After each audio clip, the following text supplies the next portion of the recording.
But I want to, yeah, so this is great. And so let's juxtapose these two things, because we're going to talk a little bit more in the post game about, and now a little bit about Joe Biden, the history of the DLC, the Democratic Party, the wrong parts of the Democratic Party. But this is Third Way, which Malika Jabali just tweeted out, regular on our show. She just said, are they just embracing becoming a parody account? And so yeah, right. Now that is a damn good question. Yeah, right. And so their response to this incredible proposal by Sanders that would the net positive impact on tens of millions of lives. They say free college for all is regressive. Blanket debt forgiveness could actually increase inequality. Of course, Brianna Joy Gray has pointed out actually that student debt actually, of course, as all these other things, is hugely racialized in terms of its disproportionate effects.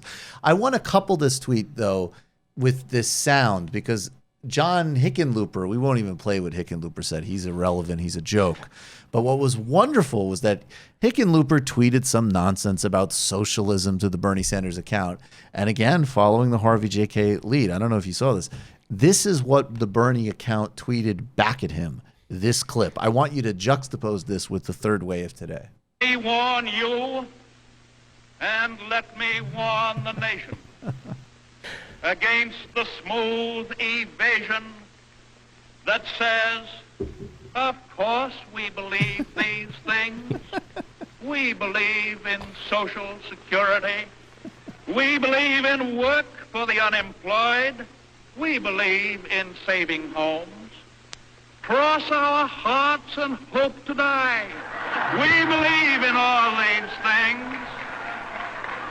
But we do not like the way the present administration is doing them. Just turn them over to us. We will do all of them. We will do more of them. We will do them better. And most important of all, the doing of them will not cost anybody anything. It's just beautiful. They literally, again, I won't even dignify. Hickenlooper is such a waste of all of our time, but the only purpose Hickenlooper served in public life was for the Bernie social media team to retrieve that clip. One of the other yo-yos running for the Democratic, whose name I'm blanked on, who's the governor of, is it Colorado? Or is that Hickenlooper? Oh, no. No. Oh, yes. Bennett. No, it's Bennett I'm thinking of. Bennett's a senator from Colorado. Okay. Can you imagine you have two fucking boring right-wing Democrats from Colorado with absolutely no charisma, no geographic, no identity break. It's amazing. You would have thought legalizing marijuana would have made them more interesting, right? Right. No, but he apparently today on Twitter, he issued, or in a speech, he issued his own 4 freedoms. Oh my God. The first of which has something to do with the right to the freedom to rise up.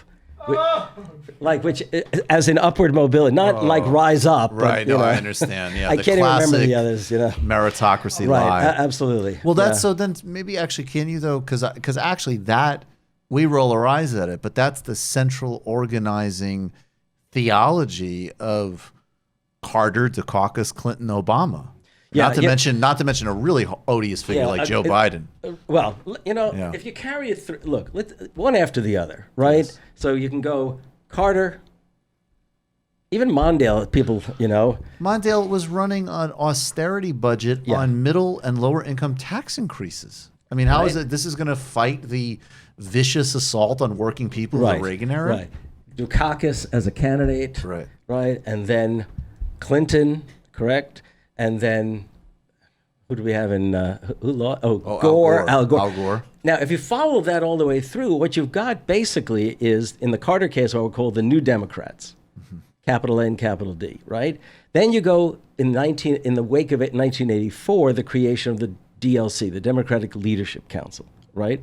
And they're committed to what later is called neoliberalism. Neoliberalism as an idea is already floating. It's embodied in the Washington Monthly magazine, and these candidates thereafter are basically products of or members of the Democratic Leadership Council. And it's basically it's to take Carter's austerity budgets, is to take I'm using his words: austerity, liberate business, okay, deregulate transportation, finance, and I'm forgetting the third one.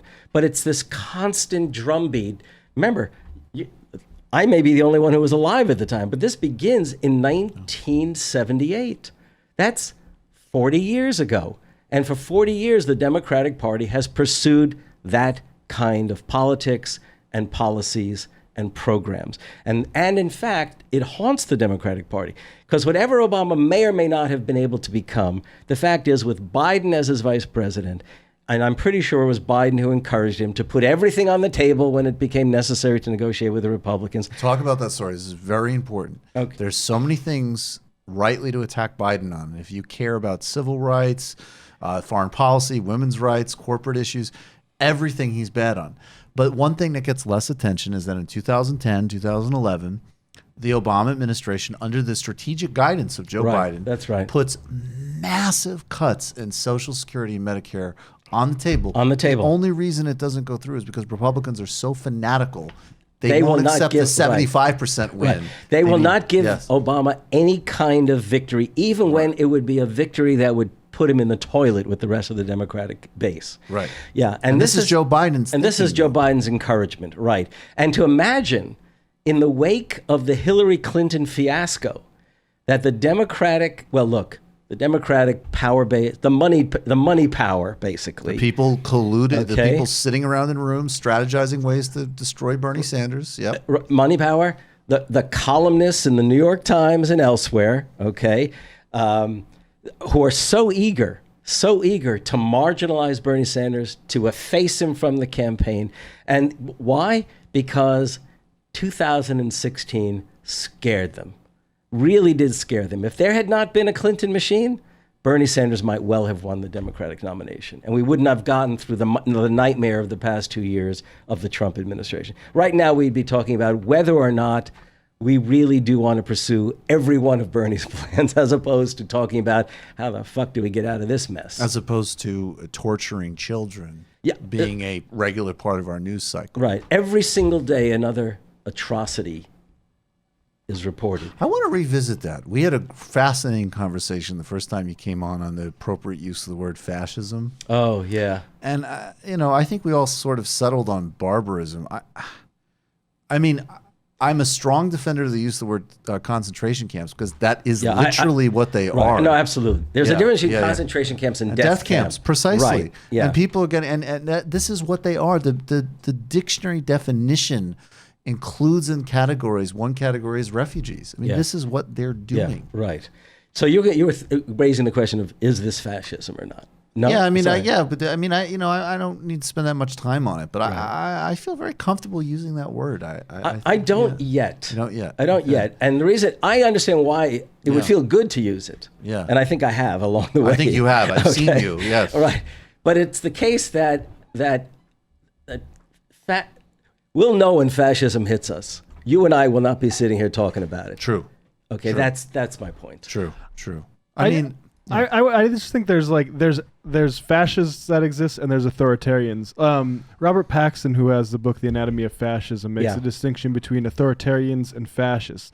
And fascism is when you realize that you're going to need to mobilize your reactionary right-wing base and you get them involved. So I look at a lot of, frankly, media people, I think, are fascists. They're trying to, agitate about transgender people, or or mask over the concentration camps, because they're trying to maintain that momentum.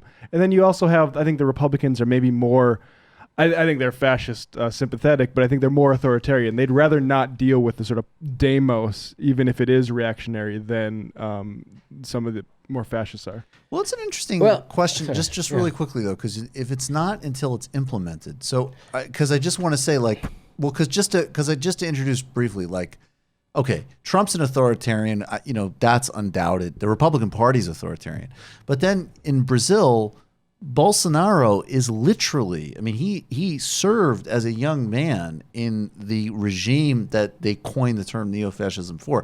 Now, Brazil, fortunately, still has a thriving and energetic opposition, so people still can do this. However, it is under control, I think, of an objectively fascist You know what leader. it is? So Matt, there's fascist politics, but then there's a fascist state. Right. And given you guys are even more theoretically oriented than I am, that's an important distinction. Yes. Okay. Right. I agree. Well, we could just call it barbarism and concentration camps and grotesque and I still like the word. Just, look, the Republican Party is reactionary. Yes. I mean, it is so reactionary that. Would you say authoritarian too? They're willing to use authoritarian means to pursue their reactionary goals. I mean, I think it's authoritarian to deny women an ability to have basic sovereignty over their body. I think, across on a state level, they've passed, serious bills to criminalize dissent and protest. Don't get me. No, look, the currents that run through that Republican Party, absolutely. Yeah. Okay. We're splitting hairs in some ways. Sure, no, but it's interesting. Or interesting to split. Look, in Kansas, there were guys who tried to introduce bills that would have disabled professors from speaking truth to power and even to their own students. Right. It's what we're witnessing right now, and this is why what Matt said is important, is the possibility, and I think this is what we're really seeing with I wish I had a keychain here. What we're seeing is Trump every so often dangling the fascist politics. Right. Okay? Like mobilizing certain kinds of forces that we tend to associate with, Aryan Nation in the past and folks like that. I mean, he dangles that threat. Oh, always. Right? Regularly. Yeah. Regularly. And shares, I think, many of their ideological views. You've just watched a Michael Brooks show video, and you can watch all of our full main live shows every Tuesday night at around 7 p.m. Eastern Time, and subscribe to get all of the clips you want. We're covering the globe. We're focusing on international relations, the intellectual dark web. We're having fun. We're doing deep dives with a lot of amazing guests. Of course, become a patron for the whole thing at patreon.com/TMBS, or subscribe to this YouTube channel and help us keep growing and get that content out there. Subscribe below.